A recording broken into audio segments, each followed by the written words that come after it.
வணக்கம் friends, welcome to my channel. இன்று நாம் பார்க்க இருப்பது சுவையான கத்திரிக்காய் தொக்கு.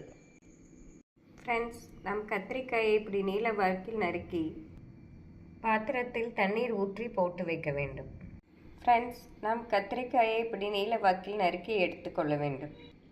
நாம் கத்திரிக்காய் தொக்கு செய்வதற்கு 2 பழுத்த தக்காளி பழத்தை மிக்சியில் அரைத்து எடுத்துக்கொள்ள வேண்டும். இதேபோல் நாம் நன்றாக அரைத்து எடுத்துக்கொள்ள வேண்டும். நாம் கடாயில் 4 ஸ்பூன் நல்லெண்ணெய் ஊற்ற வேண்டும். நாம் கத்திரிக்காய் தொக்கு செய்ய சற்று அதிகமான எண்ணெய் ஊற்றினால்தான் சுவை அதிகமாக இருக்கும். எண்ணெய் காயவும் நாம் கத்திரிக்காயை போட்டு வதக்க வேண்டும்.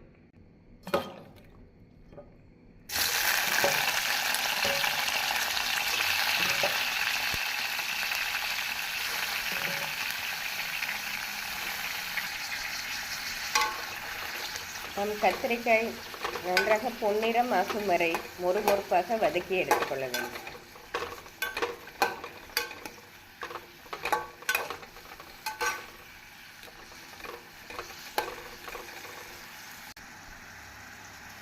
நாம் கத்திரிக்காய் மெலிதாக நறுக்கினால்தான் விரைவாக வதங்கி வந்துவிடும். நாம் ஹை ஃப்ளேமில் 1 நிமிடம் வதக்கி பின் மிதமான தீயில் 2 நிமிடம் வதக்கினோம் என்றால் சரியான பதமாக வந்துவிடும். கத்திரிக்காய் நன்றாக வதங்கி வந்துவிட்டது. இப்பொழுது இதை நாம் வேறு பிளேட்டில் மாற்றிவிடலாம். நாம் வேறு பிளேட்டில் கத்திரிக்காயை எடுத்துவிட்டு நாம் கத்திரிக்காய் வதக்கிய கடாயிலே கடுகு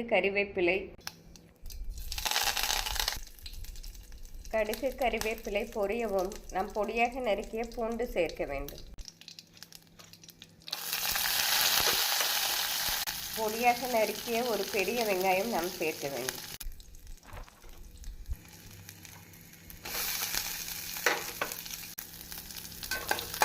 நாம் தொக்கிற்கு தேவையான உப்பை இப்பொழுது சேர்த்து விடலாம். நாம் இதற்கு கல்லுப்பே சேர்த்து கொள்ளலாம். ஃப்ரெண்ட்ஸ், நாம் வெங்காயம் பொன்னிறமாக வதங்கவும் அரைத்த தக்காளி பேஸ்ட்டை சேர்த்து விடலாம்.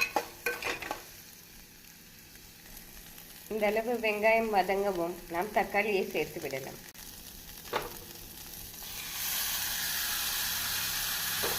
இந்த அளவு கத்திரிக்காய்க்கு நாம் 2 தக்காளி பழம் அடித்தோம் என்றால் சரியாக வரும்.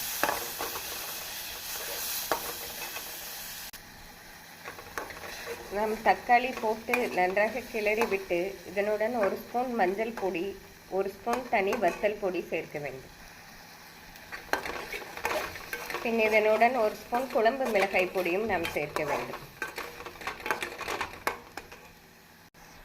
குழம்பு மிளகாய் பொடி போட்டு நாம் நன்றாக கிளறி நாம் கத்திரிக்காய் தொக்கிற்கு புளியை ஊற வைத்து அதை பேஸ்டாக அரைத்து கொள்ள வேண்டும்.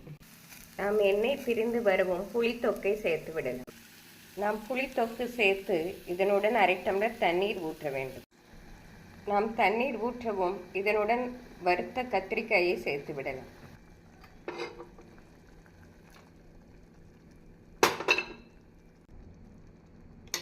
கத்திரிக்காய் போடவும் நாம் 1 ஸ்பூன் பெருங்காயத்தூளும் 1 ஸ்பூன் வெல்லமும் சேர்க்க வேண்டும். ஃப்ரெண்ட்ஸ், இந்த அளவு பெருங்காயத்தூள் நாம் சேர்க்க வேண்டும். நாம் 1 ஸ்பூன் வெல்லமாவது நாட்டு சர்க்கரையாவது இதனுடன் சேர்த்தால் சுவை அதிகமாக இருக்கும்.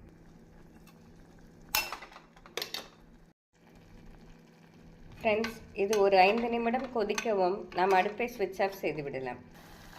ஃப்ரெண்ட்ஸ், கத்திரிக்காய் தொக்கு அருமையாக ரெடியாகிவிட்டது.